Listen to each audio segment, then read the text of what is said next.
अस्सलाम वालेकुम dear students, first year mathematics के साथ मैं हूं आपका इंस्ट्रक्टर अब्दुल मन्नान।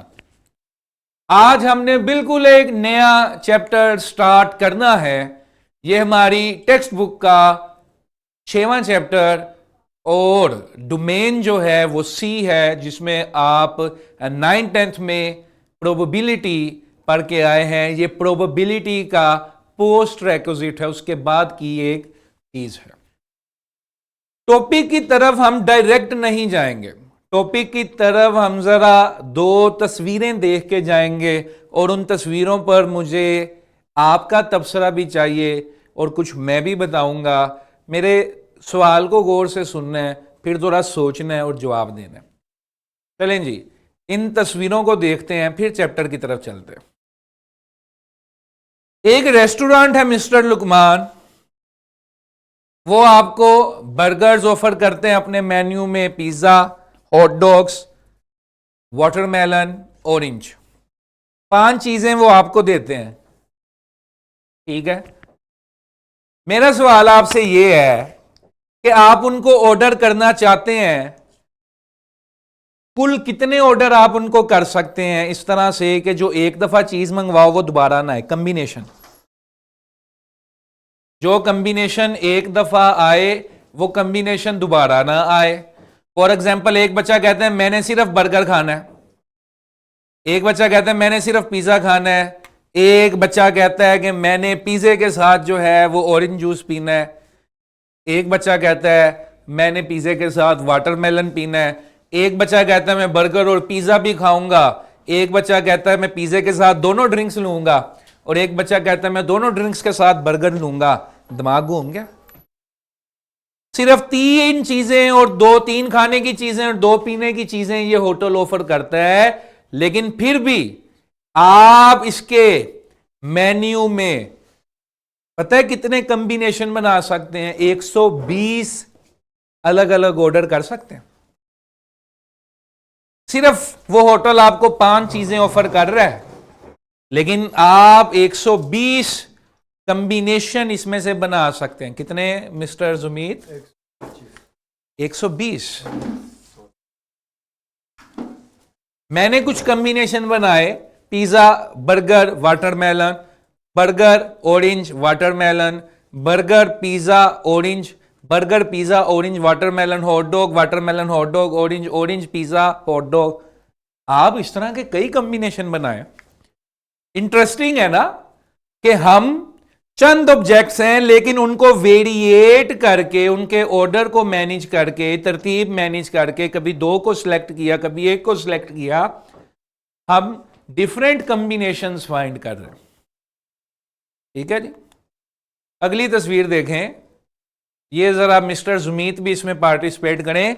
ये 3 नौजवान हैं, या एक ही नौजवान है, उसके पास 3 सूट्स हैं, ग्रे, ब्लैक और नेवी ब्लू।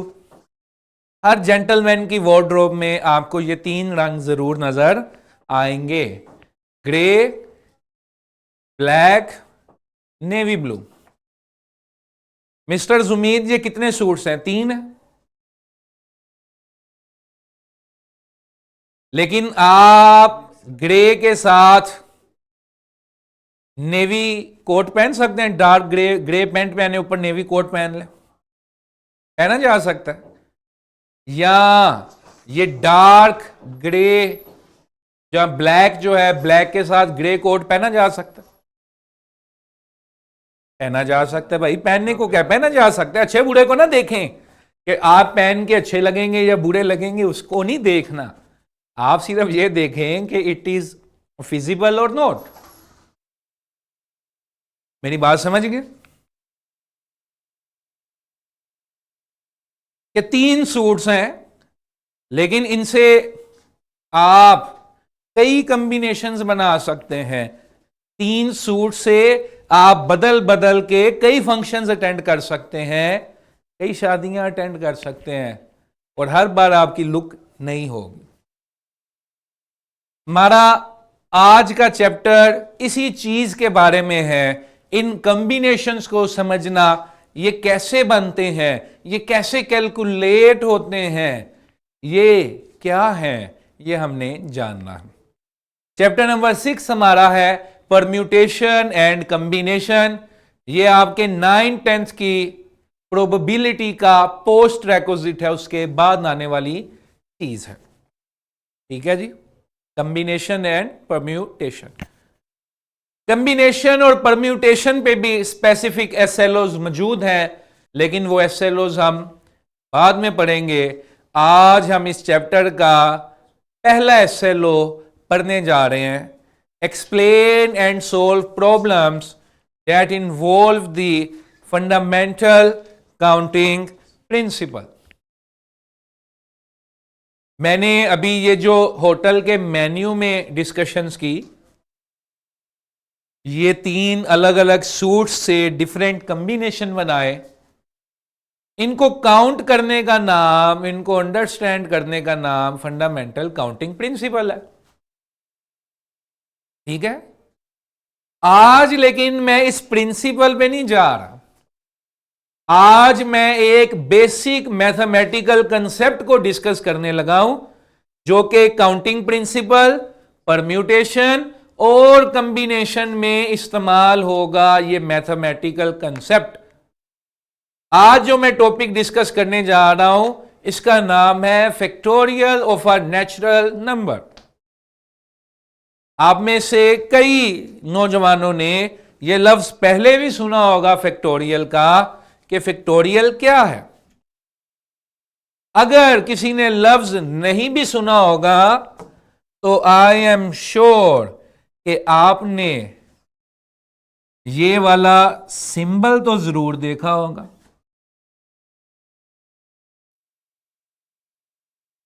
आप इसे इंग्लिश में एक्सक्लेमेटरी मार्क कहते हैं, मैथ्स में हम इसे फैक्टोरियल कहते हैं।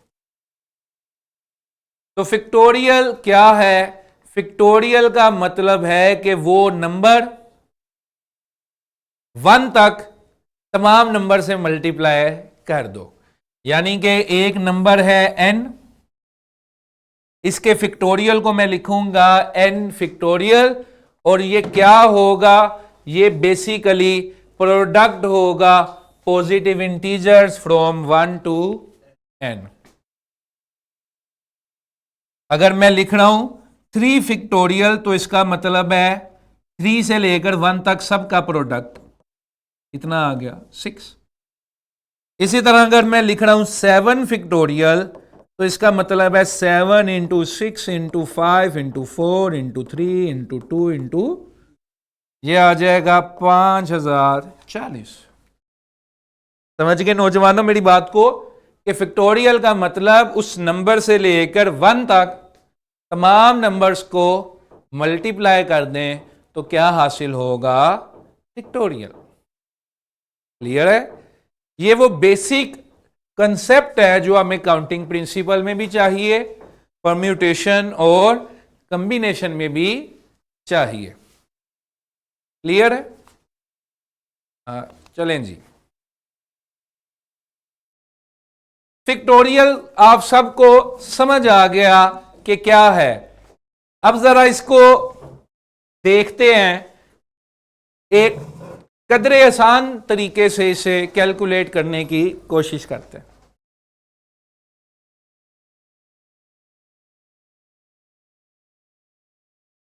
टू का फैक्टोरियल क्या होगा? 2 मल्टीप्लाई बाय 1। 3 का फैक्टोरियल क्या होगा? 2 का फैक्टोरियल मल्टीप्लाई बाय 3 यानी कि 6। देखें ना, अगर मैं 2 के फैक्टोरियल को खोलूंगा तो 1 2 आ जाएगा। इसी तरह 4 का फैक्टोरियल क्या होगा? 3 का फैक्टोरियल मल्टीप्लाई बाय 4। 3 के फैक्टोरियल को खोलने से 1 2 3 आ जाएगा। इसी तरह अगर मैं 5 का फैक्टोरियल लिखूंगा तो वो हो जाएगा 4 का फैक्टोरियल इंटू 5। 4 को खोलने से 1 2 3 4 आ जाएगा।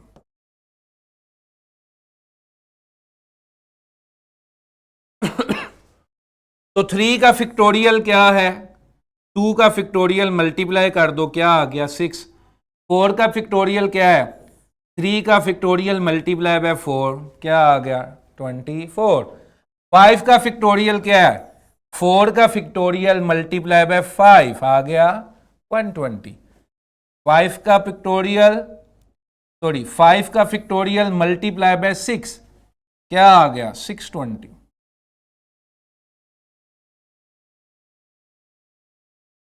Got it. यानी कि जो नंबर आप पकड़ते हो फिक्टोरियल लेने के लिए, उस नंबर का फिक्टोरियल ऐसे भी लिख सकते हैं कि वो नंबर मल्टीप्लाई बाय उसके पीछे वाले का फिक्टोरियल। n का फिक्टोरियल मतलब n मल्टीप्लाई बाय n के पीछे वाले का फिक्टोरियल। जैसे मैंने इधर नीचे एग्जांपल्स में लिखा कि 5 का फिक्टोरियल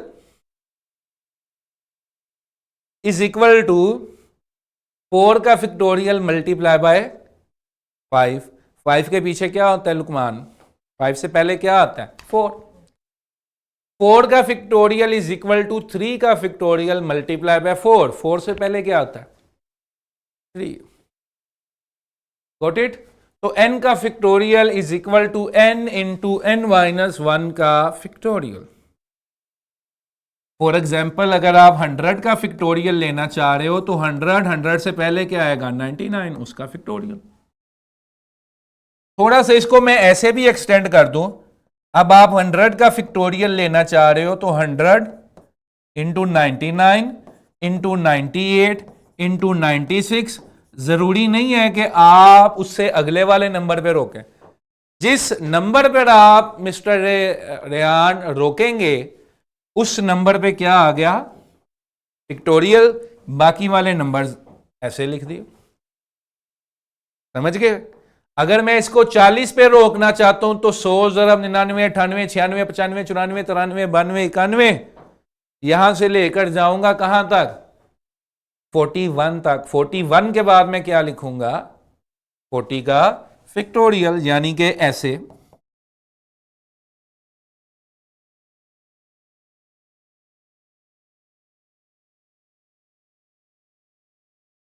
अब मैंने 40 पे रोका तो 40 पे क्या लगा दिया 40 का फिक्टोरियल।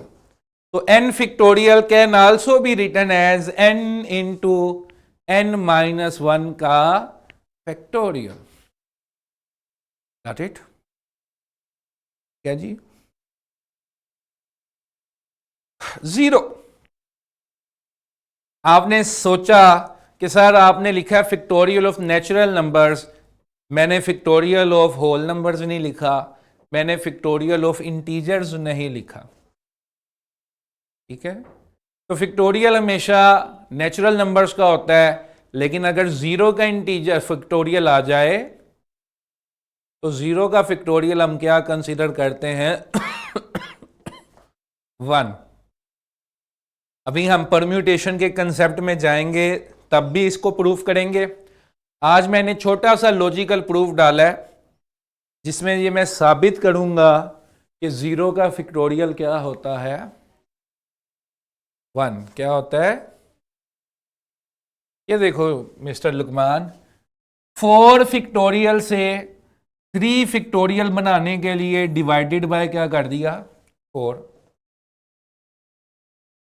3 फिक्टोरियल से 2 फिक्टोरियल बनाने के लिए डिवाइडेड बाय क्या कर दिया 2 फिक्टोरियल से 1 फिक्टोरियल बनाने के लिए डिवाइडेड बाय क्या कर दिया 1 फिक्टोरियल से 0 फिक्टोरियल बनाने के लिए डिवाइडेड बाय क्या कर दिया, तो 1 डिवाइडेड बाय 1 1 1 डिवाइडेड बाय 1 1। तो इस लॉजिक से भी मैंने प्रूफ कर दिया कि 0 का फिक्टोरियल हमेशा क्या होता है 1 होता है। यह कंसेप्ट इसलिए जरूरी है, अभी हम आगे रूल्स पढ़ेंगे कि बाज दफा जब हम माइनस करते हैं ब्रैकेट्स में और बाहर फिक्टोरियल है तो 0 भी आ जाता है, तो फिर उसे क्या लिखना है, इसलिए हमने इसको समझा। तो 0 factorial is always equal to 1। Factorial के इस्तेमालात स्क्रीन प्लीज।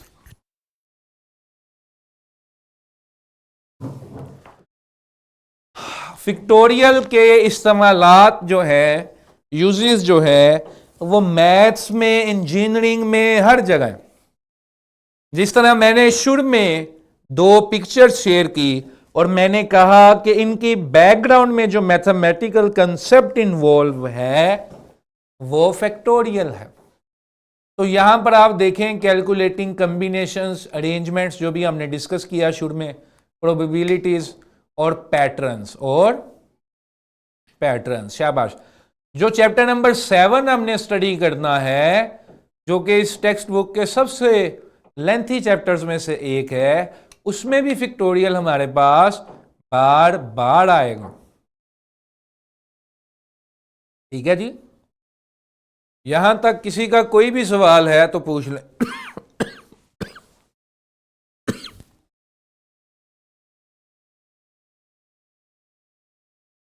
आगे चलें जी। Multiplication of factorials. फैक्टोरियल में कभी भी ऐसे नहीं होता m factorial multiply by n factorial, ये अलग अलग खुल के फिर मल्टीप्लाई होंगे। अगर कोई बच्चा m और n को मल्टीप्लाई कर देता है और फैक्टोरियल को इकट्ठे कर देता है तो ये गलत है। ठीक है। फैक्टोरियल्स इकट्ठे नहीं होते बल्कि अलग अलग ही खुलते हैं और फिर रिजल्ट मल्टीप्लाई होते हैं। ना कि पहले ऊपर नंबर मल्टीप्लाई कर दो फिर फैक्टोरियल खोलो, ना, पहले फैक्टोरियल खोलो फिर उनके रिजल्ट्स को मल्टीप्लाई कर दो। इसी तरह डिवीजन में भी केस है कि डिवीजन भी इकट्ठी नहीं होगी और बाहर फैक्टोरियल लिख दो, ना, ऊपर वाले का अलग फैक्टोरियल खोलो, नीचे वाले का अलग फैक्टोरियल खोलो, फिर दोनों को क्या करो, डिवाइड करो। तो फैक्टोरियल की मल्टीप्लिकेशन और डिवीजन में आपको पता चल गया ये जुड़ती नहीं है टर्म्स, ये अलग अलग ही रहती हैं, अलग अलग इनको खोलते हैं, बाद में इन पे ऑपरेशन करते हैं, जो भी वो हो रहा हो।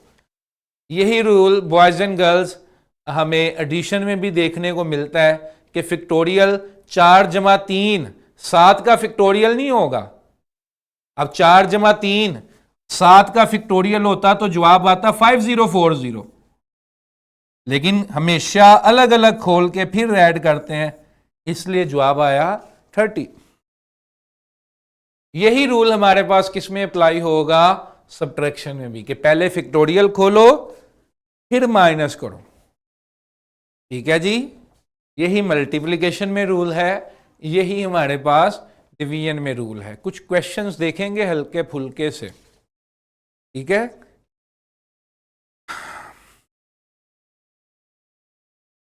Question number 5। अब देखो मैंने दोनों के फैक्टोरियल अलग अलग खोले और फिर क्वेश्चन को हल किया, बाकी आपने खुद करना है। अब ये देखो 11 फैक्टोरियल 6 फैक्टोरियल पहले एक्सपैंड होगा, 11 फैक्टोरियल आप कैलकुलेटर पे देख लीजिएगा, 6 फैक्टोरियल 720 होता है, फिर 720 का स्क्वायर। ये नहीं करना कि पहले स्क्वायर ले लिया बाद में फैक्टोरियल खोला, नो, पहले फैक्टोरियल बाद में square. Got it? Easy question those are. कहता है जी write the following in terms of factorial, जितना पॉसिबल है। Screen please. कहते हैं इन सबको फैक्टोरियल्स की शक्ल में लिखें। ये नंबर्स हैं या रैंडम एक्सप्रेशंस हैं हमारे पास, हमने इनको किस में लेके जाना है, फैक्टोरियल में।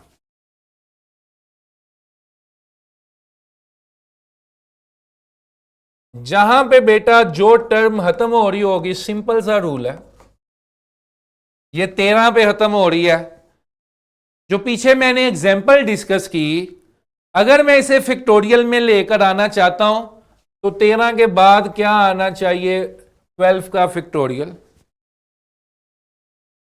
अगर ये चल रहा है फैक्टोरियल में तो 13 के बाद 12 के फैक्टोरियल पे रुकना चाहिए, 12 का फैक्टोरियल ऊपर 12 का नीचे। अब 12 पे तो रोक दिया, लेकिन शुड कहां से हो रहा था?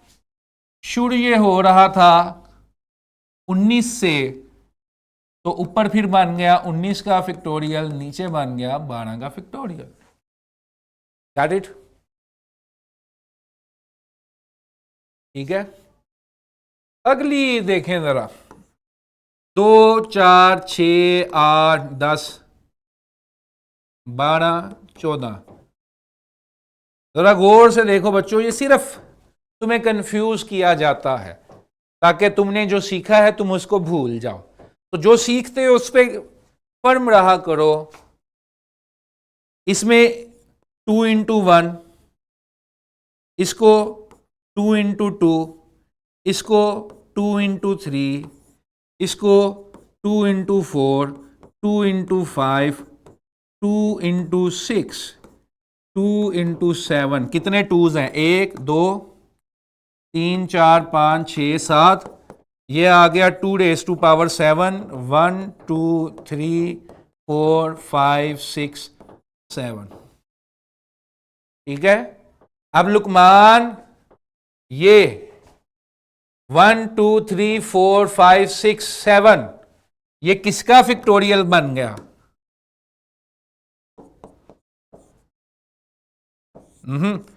7 से पीछे आ रहे हैं ना, तो ये किसका फैक्टोरियल बन गया? 7 का फैक्टोरियल। 128 into 7 factorial.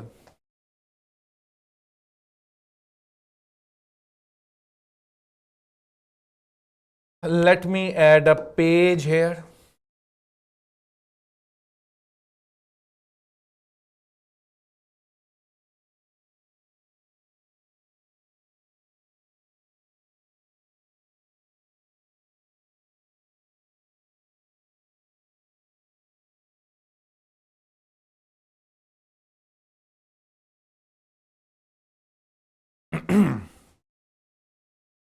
अब इसको मैंने पैक करना है।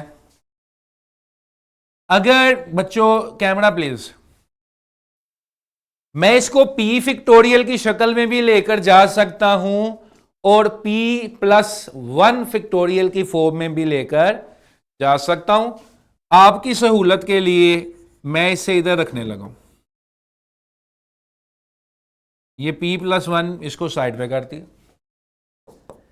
p के बाद p-1, p-1 के बाद क्या आना चाहिए था? एक कम होता है, p-2 का फैक्टोरियल।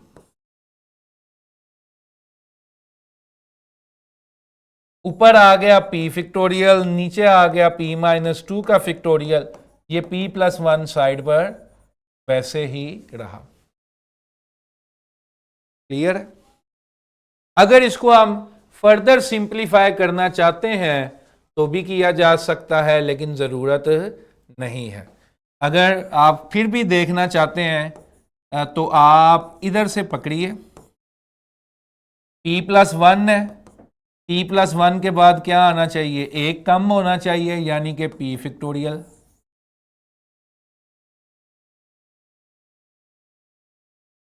ऊपर आ गया p+1 का फैक्टोरियल, नीचे आ गया p फैक्टोरियल, p कैंसल। ऊपर बन गया p+1 का फैक्टोरियल, नीचे बन गया p-2 का फैक्टोरियल। ठीक है जी, गॉट इट? उम्मीद है आप सबको ये समझ आया होगा। Find the value of n। कोई मुश्किल नहीं है नौजवानों। Let me half cook it for you, rest you will do yourself. Just remember the basic principles we learned. ये इससे कैंसल।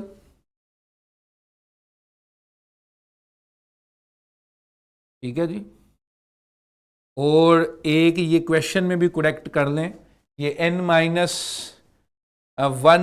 5 नहीं होना चाहिए, n-5 का फैक्टोरियल होना चाहिए। उस तरह फिर वो रूट्स नहीं निकलेंगे उसके।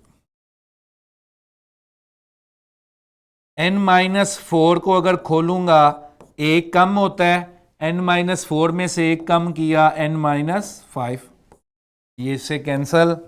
मेरे पास सिचुएशन आ गई n is equal to 12 over n minus 4,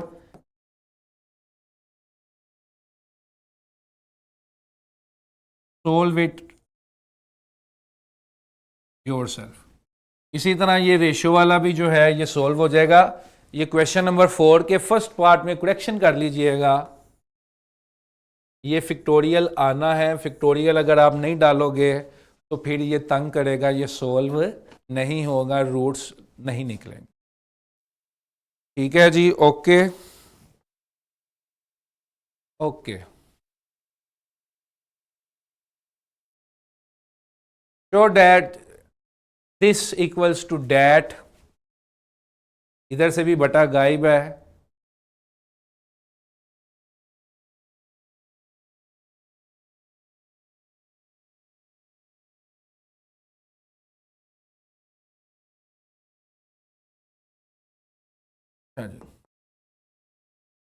सिर्फ स्ट्रेटेजी देख लीजिए जवानों।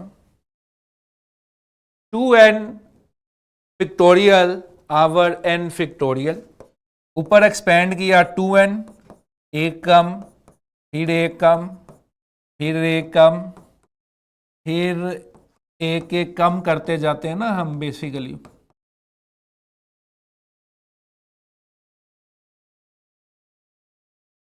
ये ऊपर आ गया जी 2n का फिक्टोरियल, जिसमें 2n और उससे पीछे पीछे पहले पहले 1 1 माइनस करके चलाते जाए, नीचे है n फिक्टोरियल। अब जवानों क्या करो, जितनी भी इवन टर्म्स हैं यानी कि जिनमें से हम 2 कॉमन ले सकते हैं,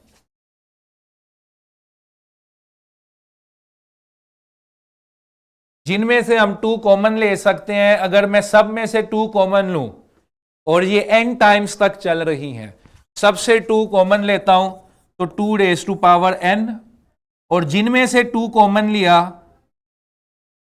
जिनमें से 2 कॉमन लिया वो अब बन जाएंगी 1 2 3 अप टू n। जिनमें से 2 कॉमन नहीं लिया वो बन जाएंगी 2n minus 1, 2n minus 3, 2n minus 5, 5 3 1। Cut the story short, ये सारी चीज n फिक्टोरियल बन जाएगी जो इसके साथ कैंसल हो जाएगी। फिर आ जाएगा 2 raise to power n, 2n minus 1, 2n minus 3, 2n minus 5, 5 3 1। ठीक है, अगले 2 सवालात भी इसी तरह के हैं। लास्ट क्वेश्चन में माइट भी आपको हिंट की जरूरत पड़े।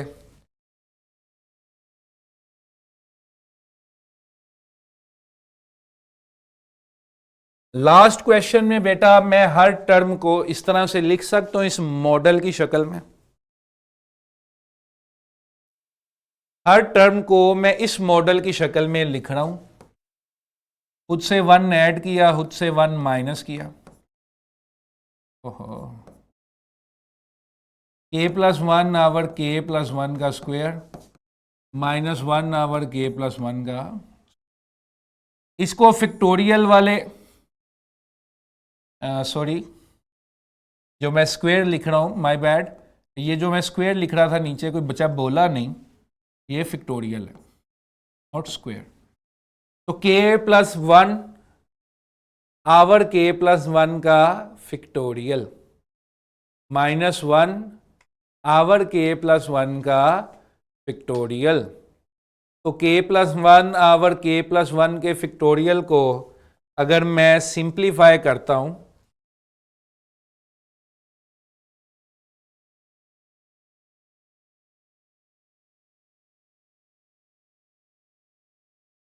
इसको थोड़ा सा मैं सिंप्लीफाई करूं,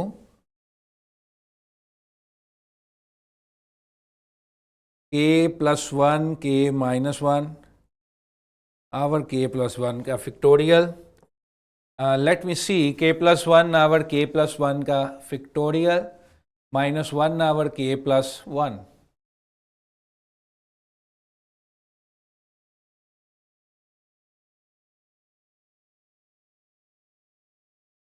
अच्छा जी, इधर देखो, के फैक्टोरियल ऊपर लगाया,